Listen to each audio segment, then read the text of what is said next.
Hello friends, तो आपने इस फ्राइडे को देखा होगा कि अडानी के सभी स्टॉक्स बहुत ही बुरी तरह से पिटे हैं। कुछ तो 20-20% के लॉस में हैं। तो आज हम वही डिस्कस करेंगे कि आखिर ये क्यों गिर रहे हैं इतने ज़्यादा और आगे क्या हो सकता है।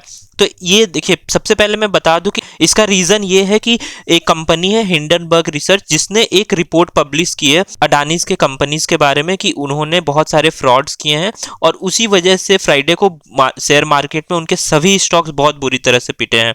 तो हम जानेंगे इस वीडियो में यही कि हिंडनबर्ग रिपोर्ट क्या है और ये रिपोर्ट में क्या लिखा गया है, और ये वीडियो देखने के बाद आपको और कोई भी वीडियो देखने की जरूरत नहीं पड़ेगी। यहाँ पे मैं आपको पूरा इंसिडेंट जो पहले दिन से लेके अभी तक हुआ है, जिस दिन से ये रिपोर्ट पब्लिश हुई है, ये सब चीज बताऊंगा। तो पूरे लास्ट तक इस वीडियो में आप बने रहिए, जिससे कि आपको ये डिसाइड करने में बहुत आसानी होगी कि आप अगर इस कंपनी में इन्वेस्टर है तो आपको क्या करना चाहिए।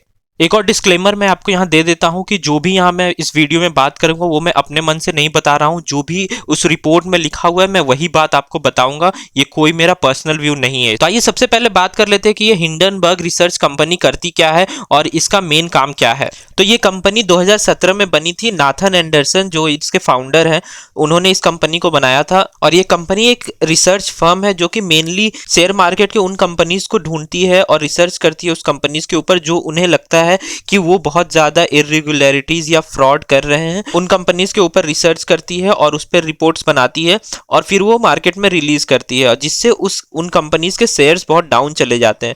लेकिन हिंडनबर्ग भी इसमें पैसा कमाती है। वो कैसे? वो क्या करती है कि इन सारे कंपनीज में जिसके ऊपर ये रिपोर्ट पब्लिश करती है उस पे वो पहले से ही शॉर्ट सेल कर देती है, क्योंकि उन्हें पहले से पता होता है कि जैसे ये रिपोर्ट पब्लिश होगा तो इन सारी कंपनीज के स्टॉक्स नीचे चले जाएंगे, और शॉर्ट सेल करने की वजह से हिंडनबर्ग फर्म का भी पैसा बनेगा इसमें।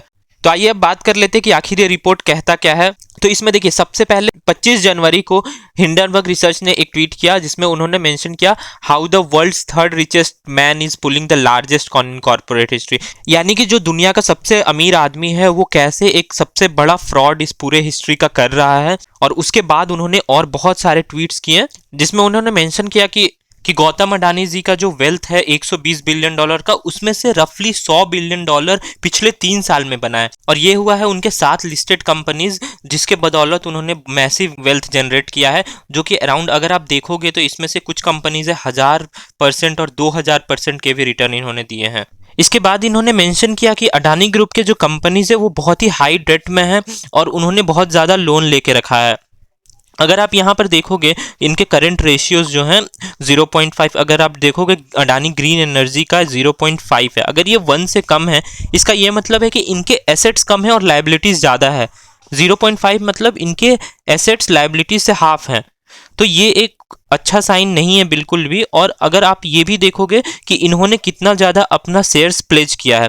प्लेज मतलब ये होता है कि आप ये समझ सकते हो कि इन्होंने अपने शेयर्स को गिरवी रखा है बैंक के पास और उससे लोन उठाया है। यहाँ पे आप देख सकते हो कि अडानी पावर में इन्होंने 25% और अडानी पोर्ट्स में 17% का शेयर्स प्लेज किया है। तो इन्होंने बहुत ज़्यादा लोन लिया है अपने शेयर्स को प्लेज करके, और ये एक अच्छा साइन नहीं है। इसके बाद इन्होंने ये मेंशन किया कि अडानी के टॉप कंपनीज में जो टॉप एग्जीक्यूटिव्स है वो मोस्टली उनके फैमिली मेंबर्स है।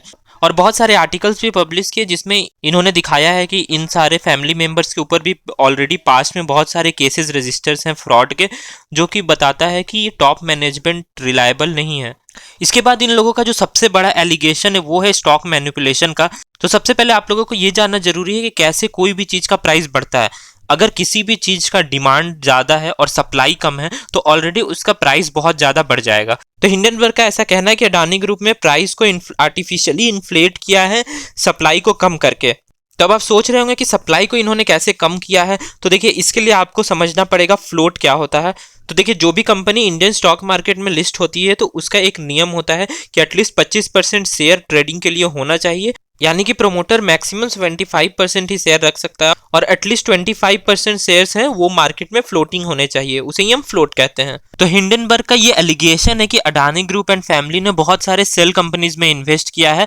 सेल कंपनीज वो होती हैं जो कि सिर्फ पेपर पर एग्जिस्ट करती है, ना तो उनमें कोई काम होता है और ना ही उसके कोई एम्प्लॉयज होती है। तो ऐसे बहुत सारे सेल कंपनीज है जो कि अडानी ग्रुप के लिस्टेड शेयर्स खरीदते हैं और उसे इनडायरेक्टली अडानी ग्रुप्स के प्रोमोटर्स ही हैंडल करते हैं, जिससे कि वो मार्केट में फ्लोट को मैनेज करते हैं और इन सारी कंपनीज के मदद से ये मनी लॉन्ड्रिंग करते हैं। इससे क्या होता है कि इनडायरेक्टली वो 75% से ज्यादा के शेयर्स को मैनेज करते हैं। तो इनडायरेक्टली जो FIIs, DIIs या हम और आप जैसे रिटेल ट्रेडर्स होते हैं उन लोगों के लिए शेयर्स की सप्लाई बहुत कम हो जाती है और उससे डिमांड हाई रहने के चलते प्राइस बहुत ज़्यादा स्काई रॉकेट हो जाता है। इसमें एक डेटा भी इन लोगों ने ऐड किया है जिसमें इन्होंने मेंशन किया है कि अडानी ग्रुप के जो ये 4 कंपनीज है उसके प्रोमोटर के कितने परसेंटेज है। तो आप अगर देखोगे तो 75% से बस थोड़ा सा कमी है, मोस्टली के 74 पॉइंट समथिंग है। और ये जो सस्पेक्ट होल्डर्स परसेंटेज वाला कॉलम है इसमें इन्होंने मेंशन किया है कि ये सारे इतने परसेंटेज सेल कंपनी द्वारा ओन किए जाते हैं। तो ओवरऑल मिला के अडानी ग्रुप 75% से ज्यादा का शेयर ओन करती है या फिर इनडायरेक्टली मैनेज करती है। इस चीज को आप एक डायग्राम से समझ सकते हो। ये हिंडनबर्ग ग्रुप ने ही इस डायग्राम को मेंशन किया है और इसमें इन्होंने दिखाया है कि देखिए जो अडानी ग्रुप है वो अपनी कंपनीज में पैसा डालते हैं और उसके बाद वो फिर मॉरिशस बेस्ड या फिर कोई भी सेल एंटिटीज जो भी सेल कंपनीज है उनमें वो पैसे जाते हैं और वो फिर अडानी ग्रुप के जो लिस्टेड कंपनीज है उनमें इन्वेस्ट करते हैं। तो ये एक साइकिल चलते रहता है और इनका घर का पैसा घर में ही रह जाता है। इसे हम कहते हैं राउंड ट्रिपिंग ऑफ कैश। और इसके बाद एक बड़ा खुलासा इन्होंने ये किया है कि एक कंपनी है जिसका नाम है शाह धनडारिया जो कि ऑडिटिंग इस कंपनी की ऑडिटिंग करती है। उसमें सिर्फ 4 पार्टनर है उस कंपनी के और 11 एम्प्लॉयज है उसमें और मोस्टली वो भी 27-28 साल के लड़के हैं। और उन्होंने जब इस कंपनी में स्टार्ट किया होगा तो उनकी उम्र 23 से 24 साल की होगी।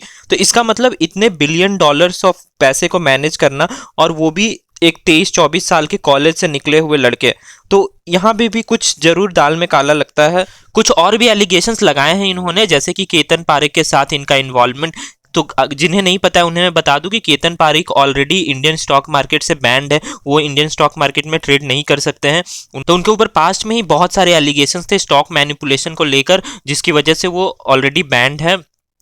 तो मोस्टली यही सारे एलिगेशंस गौतम अडानी ग्रुप के ऊपर लगाए गए हैं हिंडनबर्ग के द्वारा और इसी की वजह से गौतम अडानी ये रिपोर्ट पब्लिश होने से पहले 3rd रिचेस्ट पर्सन थे, लेकिन जैसे ये रिपोर्ट आया उसके बाद उनका वेल्थ बहुत डाउन हो गई, सारे स्टॉक्स क्रैश कर गए और उनकी नेटवर्थ इतनी डाउन हो गई कि वो अभी 7th पोजीशन पर आ चुके हैं।